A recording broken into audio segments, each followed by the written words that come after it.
Hello friends, आप Mukesh Goyal. I hope कि आप सारे बहुत अच्छे हैं। और फ्रेंड्स, आज हम बात करेंगे जो करंट के कुछ क्वेश्चंस पूछे जाते हैं और मेनली करंट हायर एजुकेशन और पीपल डेवलपमेंट इन्वायरमेंट से पूछे जाते हैं। तो हायर एजुकेशन का मेनली अभी इतना ही पढ़ लो आप, हायर एजुकेशन में क्या क्या करंट पूछा जा सकता है, क्योंकि इन्वायरमेंट में हमने जो पहले टॉपिक करे हैं ना, ग्लोबल वार्मिंग वगैरह, और ये बहुत हॉट टॉपिक्स रहते हैं, ग्रीन हाउस गैसेज वगैरह के बारे में हमने बहुत बातें कर ली। लेकिन ये करंट के क्वेश्चंस है जो हायर एजुकेशन से रिलेटेड हैं, वो आपसे पूछे जा सकते हैं। इन टॉपिक्स को हम क्लियर कर लेते हैं, यहाँ से क्वेश्चन पुट अप हो सकता है। ठीक है, अपने चित्त को शांत रखना है, अच्छे से एग्जाम देना है, किसी भी तरह की कोई टेंशन नहीं रखनी है, रिलैक्स रह के जाना है, सब बहुत अच्छा है, आराम से, बिल्कुल हड़बड़ी नहीं करनी है। ठीक है, तो अब भी बात करते हैं total number of universities in the country. 4/8/2020 तक का डाटा ये ऑफिशियल वेबसाइट पे है, वही डाटा हमने लिया है, ऑफिशियल वेबसाइट का डाटा है। ठीक है, तो स्टेट यूनिवर्सिटीज़ हैं इंडिया में 412, 412, डीम्ड टू बी यूनिवर्सिटी है 124, सेंट्रल यूनिवर्सिटी है 53, प्राइवेट यूनिवर्सिटी है 361 और टोटल यूनिवर्सिटी है 950। ये जो मैं बता रहा हूँ, ये जो यूजीसी की ऑफिशियल वेबसाइट है वहाँ पे दिया हुआ डाटा है, तो इसी के अकॉर्डिंग हमें चलना होता है। एक तो बात ये हो गई करंट की। ठीक है, और बात क्या करनी है, बिल्कुल रिलैक्स रह के सुनना है, बस इसको फटाफट वीडियो को देख लेना। ठीक है, एक बार सुबह देख लेना। और जो अपने यूजीसी के जो चेयरमैन हैं अभी कौन हैं, ये ध्यान रखना है। प्रोफेसर डीपी सिंह जी हैं, चेयरमैन हैं, जो चेयरमैन यूजीसी के चेयरमैन है, यूनिवर्सिटी ग्रांट कमीशन है यूजीसी, ध्यान रखना। इसके जो चेयरमैन हैं वो कौन है, प्रोफेसर डीपी सिंह जी हैं। ठीक है, खुश रहना और आराम से। ठीक है, मैं बार बार कह रहा हूँ, अभी आपको अच्छा मौका है अच्छे से साबित करने का। ठीक है, तो थोड़े से यूजीसी की बैकग्राउंड की बात कर लेते हैं, यहाँ से क्वेश्चन पुटअप हो जाता है, इसलिए मैं बोल रहा हूँ। ठीक है, तो अगर यूजीसी की बात करें तो वो एग्जिस्टेंस में कब आई ये पूछ लेते हैं, 28 दिसंबर 1953 को।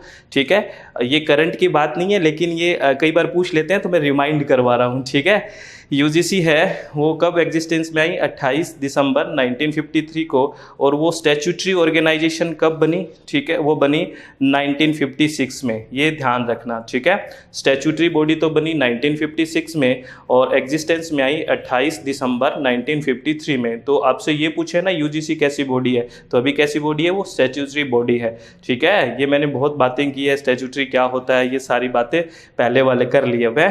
और इसका काम क्या है, ये कई बार पूछ लेते हैं कि क्या काम करती है, तो ये coordination, determination and maintenance of standard of teaching, examination and research in university education, ये पूछ लेते हैं कि इसका क्या काम है। तो ये है कोऑर्डिनेशन करना, determination and maintenance of standard of teaching, examination and research in university education, ये ध्यान रखना है। अब आप थोड़ी करंट की बातें करना शुरू कर लेते हैं। एक स्कीम है GIAN। ठीक है, इसकी फुल फॉर्म भी पूछी जा सकती है। इसका मतलब है global initiative for academic network. याद रखना, इसकी फुल फॉर्म पूछी जा सकती है, global initiative for academic network. तो इसके ऑब्जेक्टिव क्या होंगे, नाम से ही समझ रहे होंगे कि ग्लोबल इनिशिएटिव है। ग्लोबल मतलब पूरे जो वर्ल्ड के लोग हैं वो मिलेंगे, एकेडमिक नेटवर्क बनाएंगे। तो यही बात है, to increase the footfalls of reputed international जो फैकल्टी है, वो इंडियन जो एकेडमिक इंस्टीट्यूट्स हैं उनके साथ उनके फुटफॉल को बढ़ाना, यानी कि वो यहाँ आए, अपना एक्सपीरियंस, जो बड़े बड़े मतलब ज्ञाता हैं, साइंटिस्ट हैं, वो मतलब ग्लोबल इनिशिएटिव है। नेटवर्क करना एकेडमिक का भी जाल बिछाना कि सब लोग जो इंटरनेशनल लेवल के हैं वो भी आए। ठीक है, इसमें क्या है, provide opportunity to our faculty, हमारी फैकल्टी को भी अपॉर्चुनिटी प्रोवाइड करना, to learn and share knowledge, सीखने के लिए और नॉलेज शेयर करने के लिए, and teaching skill in cutting edge areas. ठीक है ना भाई, जब ये नेटवर्किंग होगी तो ये सारी बातें सीखी जाएगी। ठीक है, ग्लोबल लेवल पे नेटवर्किंग हो रही है। और एक क्या है, to provide opportunity to our students, हमारे स्टूडेंट्स को अपॉर्चुनिटी प्रोवाइड करना, to seek knowledge and experience from reputed international faculty, क्योंकि इंटरनेशनल फैकल्टी से आप लोग मिलोगे तो नॉलेज बढ़ेगा, जो अच्छी फैकल्टीज से मिलोगे। तो बात समझ गए ना। तो ये सारी की सारी बातें हैं, ये पूछी जा सकती है कि ज्ञान का क्या ऑब्जेक्टिव है, ऐसा आपसे पूछा जा सकता है। ज्ञान का क्या फुल फॉर्म है, GIAN का, ये भी आपसे पूछा जा सकता है। तो ये करंट का क्वेश्चन बन सकता है। सेकंड यहाँ पे है उन्नत भारत अभियान। क्या है, उन्नत भारत अभियान। तो इसकी एक की पॉइंट ध्यान रखना है, ये पूछ सकते हैं कि उन्नत भारत अभियान का क्या मतलब है, या उन्नत भारत अभियान है इसका क्या ऑब्जेक्टिव है। तो इसका ऑब्जेक्टिव यही है कि जो हायर एजुकेशन इंस्टीट्यूट्स है to work with the people of rural India, यानी कि जो रूरल इंडिया के लोग हैं उनके साथ काम करे, यानी कि उनकी उन्नति करे, एक तरह से उनको साथ लेके चले, ठीक है ना। सस्टेनेबल ग्रोथ हो तभी तो होगी। तो ये इसमें कीवर्ड याद रखना कि ये रूरल इंडिया के लिए है, एक तरह से जो लोग रूरल एरियाज़ में रहते हैं, ठीक है ना, हायर एजुकेशन इंस्टीट्यूट के साथ उसके साथ काम करे, जो ग्रामीण क्षेत्र में लोग रह रहे हैं। तो उन्नत भारत किसके लिए है, जो रूरल इंडिया में लोग रह रहे हैं, या पीपल जो रूरल इंडिया में रह रहे हैं, ग्रामीण क्षेत्र में रह रहे हैं, उनके लिए है। ये गांधी जी के दर्शन पे आधारित है, ठीक है ना। गांधी जी भी गांवों में देखते थे देश को, तो वही बात है रूरल, ठीक है। आगे वाली क्या है, एक फेलोशिप है, यहाँ से भी क्वेश्चन पूछे जाते हैं। जो इमेटियस फेलोशिप है, ये इमेटियस फेलोशिप है, ये किसको दी जाती है, ऐसा क्वेश्चन पूछ सकते हैं, या इसको लेने के लिए क्या एलिजिबिलिटी होनी चाहिए। ये जो इमेटियस फेलोशिप है ये टीचर के लिए फेलोशिप है, ध्यान रखना। वैसे तो हम जीआरएफ वगैरह पढ़ते हैं स्टूडेंट के लिए, लेकिन ये टीचर के लिए है, ठीक है ना। जो superannuated teacher of recognised university and college approved under UGC act for pursuing active research in their respective field of specialisation, ठीक है ना। यानी कि वो रिसर्च करने के लिए, एक्टिव रिसर्च करने के लिए इनको दिया जाता है कि अगर वो कोई अच्छे टीचर अच्छे लेवल का काम कर रहे हैं तो उनको दिया जाता है। और इनकी एलिजिबिलिटी क्या है, based on the quality of research and published work, उनका रिसर्च की क्या क्वालिटी है, उन्होंने जो उसके रिसर्च, उनके रिसर्च पेपर है वो कहाँ का पब्लिश हुए हैं, बाय द टीचर हिज और हर ओवन सर्विस, उनके जो करियर की सर्विस रही है, जो सर्विस रहा है, उनकी सेवा रही है, उसमें उन्होंने किस तरह से रिसर्च पे काम किया है, तो उनके लिए ये फेलोशिप है। तो ठीक है, ये किस एज तक है, अप टू द 70 ईयर तक है, या फिर 2 साल तक है, ठीक है ना। नॉट एक्सटेंडेबल है, ये एक्सटेंड नहीं होती, या तो 2 साल मिलेगी या 70 साल की एज तक, यानी कि जो भी पहले हो जाए उसमें। मतलब कोई 67 का है ना, तो 2 साल ही मिलेगी 69, ठीक है। अगर किसी ने 69 में करा है तो 70 में ही खत्म हो जाएगी, क्योंकि अब परहेज हो गई ना पहले, चाहे 1 साल में खत्म हो जाओ, तो जो भी चीज़ पहले हो जाए मैक्सिमम 2 साल मिलेगी। यूँ नहीं है कि 65 वाले को 70 तक मिल जाएगी, वो तो 5 साल हो जाएगी ना। 65 वालों को मिलेगी 67 एज तक, यानी 2 साल मैक्सिमम, या फिर एज का लिमिट है 70 साल, ठीक है। मेरी बात समझ गए ना, प्लीज़ आराम से समझना, ठीक है। आगे है post graduate Indira Gandhi scholarship scheme for single girl child, SGC बोलते हैं इसको। SG क्या है, scheme for single girl child. Single girl child के लिए post graduate Indira Gandhi scholarship है, छात्रवृत्ति है, स्कॉलरशिप है। सिंगल गर्ल चाइल्ड होता है ना, जिनके एक लड़की होती है, उनके लिए ये स्कॉलरशिप है, पोस्ट ग्रेजुएट स्कॉलरशिप है। तो इस ऑब्जेक्टिव क्या है ये पूछा जा सकता है कि सिंगल गर्ल चाइल्ड को जो फेलोशिप मिलती है उसका क्या ऑब्जेक्टिव है। पहला है to support post graduate education of a single girl child in non professional course only. ये याद रखना, प्रोफेशनल कोर्स में नहीं, सिर्फ नॉन प्रोफेशनल कोर्स की बात कर रहे हैं। प्रोफेशनल नॉन प्रोफेशनल तो जानते ही हो आप, ठीक है, इतना हायर एजुकेशन पढ़ा है। तो स्पोर्ट पोस्ट ग्रेजुएट जो एजुकेशन है, ठीक है, किसमें सिंगल गर्ल चाइल्ड है, उसको नॉन प्रोफेशनल कोर्स के लिए ये फेलोशिप है, याद रखना, ठीक है। और दूसरा क्या एम है इसका, क्या ऑब्जेक्टिव है, to recognise the value of observance of small family norm, यानी कि छोटे जो फैमिली है उसकी नॉर्म्स को जानना कि कितनी बढ़िया बात होती है, ठीक है, छोटी फैमिली, ये बात जानने के लिए, ठीक है। तो ये 2 ऑब्जेक्टिव है। बस जो क्वेश्चन पूछा जा सकता है वो यहाँ से पूछा जा सकता है कि ये नॉन प्रोफेशनल कोर्स के लिए दी जाती है सिंगल गर्ल चाइल्ड को, ठीक है, बात समझ गए। चलो वेरी गुड। और थोड़ा सा मैंने ये वीडियो देखने के साथ ही, अगर आपके पास टाइम हो ना, आज रात को या कल कैसे भी आपको टाइम हो, तो एजुकेशन पॉलिसी पे जो वीडियो डाली हुई ना वो भी देख लेना, ठीक है। तो मैं यहाँ कुछ बातें वहाँ कर भी दूंगा। Under the national education policy 2020, the name था ना MHRD का, the ministry of human resource and development, वो चेंज करके क्या कर दिया है, मिनिस्ट्री ऑफ एजुकेशन, MOE कर दिया है, ठीक है। ये भी आप ध्यान रख लेना, ठीक है, पूछ सकते हैं, ये ना करंट की बात है। और यहाँ पे NCPFECCE, इसकी फुल फॉर्म भी पूछी जा सकती है, ठीक है। क्या होता है, यह है एक national curricular and pedagogical framework for early childhood care and education. ये यहाँ तक इसकी फुल फॉर्म है, देख लेना प्लीज़, है ना, स्क्रीनशॉट ले लेना, इसको देख लेना क्या फुल फॉर्म है, national curricular and pedagogical framework for early childhood care and education. ये किसके लिए है? ये चाइल्डहुड के लिए है। और किस एज तक के लिए? 8 साल की उम्र तक के लिए है। एज कितनी? 8 साल के लिए। और ये किसके द्वारा डेवलप की गई है? एनसीईआरटी के द्वारा डेवलप की गई है। 3 क्वेश्चन बन सकते हैं। एक तो ये कि इसकी फुल फॉर्म क्या है, दूसरा किसके द्वारा डेवलप की गई है? एनसीईआरटी के। और किस एज तक के बच्चे? 8 साल तक के। ये भी आप देख लेना, ठीक है। इसकी सब डिवीजन भी है ना, 0 से 3 और 3 से 8, ठीक है। ये सब डिवीजन भी पूछ ले तो पता नहीं, ठीक है, याद तो रखना ही चाहिए। एक है दीक्षा स्कीम। क्या है? दीक्षा, DIKSHA, दीक्षा। और दीक्षा की फुल फॉर्म क्या है देखना, डिजिटल इंफ्रास्ट्रक्चर। ये करंट के हैं, digital infrastructure for knowledge sharing, ठीक है। ये क्वेश्चन पूछा जा सकता है। ये एक डिजिटल इंफ्रास्ट्रक्चर है, किस लिए? नॉलेज शेयरिंग के लिए। दीक्षा क्या है? एक डिजिटल इंफ्रास्ट्रक्चर है, किसके लिए जी? नॉलेज शेयरिंग के लिए है, ठीक है। और ये किसके लिए? Digital infrastructure for school education के लिए है मेनली। ये किसके लिए? स्कूल एजुकेशन के लिए। ये तो फुल फॉर्म होगी कि नॉलेज शेयरिंग के लिए है, और मेनली किसके लिए है? स्कूल एजुकेशन के लिए है, ठीक है।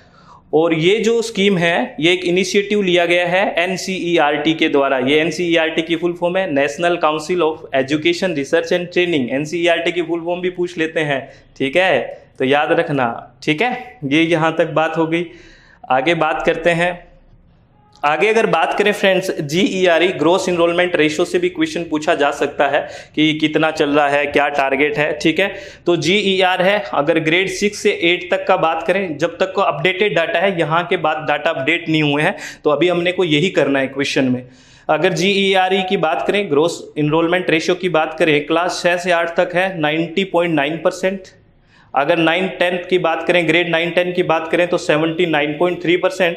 और ग्रेड 11-12 की बात करें तो 56.5%। देखो कम होता हुआ ही आ रहा है, ठीक है। ग्रोस इनरोलमेंट रेशियो, कितने बच्चे इनरोल हैं, ठीक है।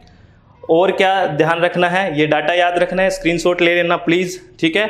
The number of out of school children in the age group of 6 to 17 कितने हैं? 3.22 करोड़। कितने हैं? ये पूछा जा सकता है कि कितने बच्चे मतलब एक तरह से स्कूल से आउट ऑफ स्कूल हैं। कितने? 6 से 17 साल की एज के कितने बच्चे? लगभग 3.22 करोड़ बच्चे। कितने बच्चे बाहर है? देखो, the number of out of school children in the age group of 6 to 17 year 3.22 crore. आप पढ़ाया भी करो बच्चों को प्लीज, हैं कोई बच्चे आपके आसपास हो तो पढ़ा दिया करो उनको, अच्छी बात होती है, ठीक है। और गोल है अपना, गोल टू अचीव 100% GER। कब?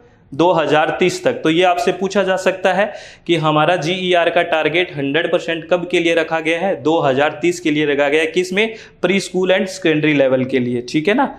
बात समझ गए? अरे समझ गए ना, ठीक है। प्लीज आप खुश रहा करो, बिल्कुल टेंशन नहीं रखनी है जीवन में। टेंशन रखोगे तो दिक्कत हो जाएगी। और एग्ज़ाम प्लीज़ आप शांति से देना है। बहुत मेहनत करी है आपने, मुझे पता है, आप सब ने मिलके बहुत मेहनत करी है। अगर इस मेहनत को जल्दबाजी में अगर ख़राब कराओगे ना तो प्लीज़ ये आपको ना धोखा सा रह जाएगा। मेरी बात समझ रहे हो? हम कर रहे हैं ना मेहनत, मिलके अच्छा कर रहे हैं ना, तो आपको टेंशन क्यों लेनी है? रिलैक्स रहना, चित्त को शांत रखना। अगर कोई क्वेश्चन नहीं आ रहा हो तो टेंशन नहीं लेना, क्या पता औरों को भी नहीं आ रहा हो। बात समझ रहे हो ना? तो आपको टेंशन नहीं लेना, क्योंकि ये तो कट ऑफ जाएगी ना। तो आपकी मेहनत अच्छी है तो आपका रिजल्ट भी अच्छा होगा। शांति से जाएं, ठीक है। आगे क्या है? लर्निंग कैसी होनी चाहिए? ये टीचिंग एप्टीट्यूड में क्वेश्चन पूछा जा सकता है, क्योंकि ये नए सब नेशनल एजुकेशन पॉलिसी में जुड़ी हुई है। लर्निंग कैसी होनी चाहिए? होलिस्टिक, इंटीग्रेटेड, इंजॉयबल और इंगेजिंग। ये वर्ड याद रखना। होलिस्टिक होनी चाहिए मतलब अच्छी वाली, एथिकल होनी चाहिए, इंटीग्रेटेड होनी चाहिए, ठीक है, समावेशन लिए हुए, इंजॉयबल होनी चाहिए, और इंगेजिंग यानी कि बिजी टाइप ऐसे होनी चाहिए कि काम लगा रहे। ये वर्ड्स देख लेना, ये टीचिंग एप्टीट्यूड में क्वेश्चन में शामिल करके पूछा जा सकता है कि लर्निंग किस तरह की होनी चाहिए, ठीक है। बात समझ गए ना? अरे समझ गए होंगे ना। और ये स्कूल करिकुलम है और पेडालॉजी है, इसको रीस्ट्रक्चर कर दिया है, मैंने पहले भी बताया। अब नया स्ट्रक्चर क्या है? ये है 5+3+3+4। अब मैं यहाँ पे करंट फटाफट बता रहा हूँ आपको, अगर इनका मतलब जानना हो ना तो नेशनल एजुकेशन पॉलिसी की वीडियो में देख लेना, मैंने बताया है। ये सीधा पूछ लेंगे कि रीस्ट्रक्चर क्या हुआ है तो ऑप्शन दे देंगे, इसको ही 5+2 कर देंगे, ऐसे कर देंगे। लेकिन याद रखना 5+3+3+4, ठीक है, इतना तो जरूर याद करके जाना है। बात समझ रहे हैं ना? Very good. NCFSE, इसकी फुल फॉर्म याद रखने हैं। क्या है ये? National curriculum framework for secondary education. NCFSE, national curriculum framework for secondary education, ठीक है। अरे बात समझ में आ रही है ना? ठीक है। एक है परख, ठीक है, क्या है परख, ये है परख, ठीक है। परख की फुल फॉर्म है परखना, किसी को परखते हैं ना कि भी कैसा है, ये असेसमेंट करना किसी का, तो इसकी फुल फॉर्म पूछी जा सकती है परफॉर्मेंस असेसमेंट। परख की फुल फॉर्म है performance assessment review and analysis of knowledge for holistic development, ये इसकी फुल फॉर्म है परख की, याद रखना, performance assessment review and analysis of knowledge for holistic development, holistic development के लिए, ठीक है ना।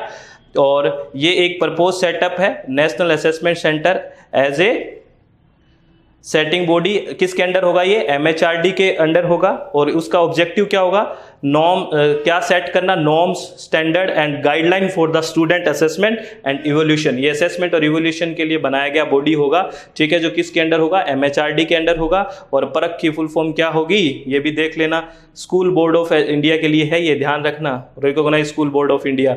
और परख की फुल फॉर्म मेरे हिसाब से पूछी जा सकती है, ये ध्यान रखना, ठीक है, ध्यान रखोगे क्या, चलो ध्यान रखना परख, ठीक है।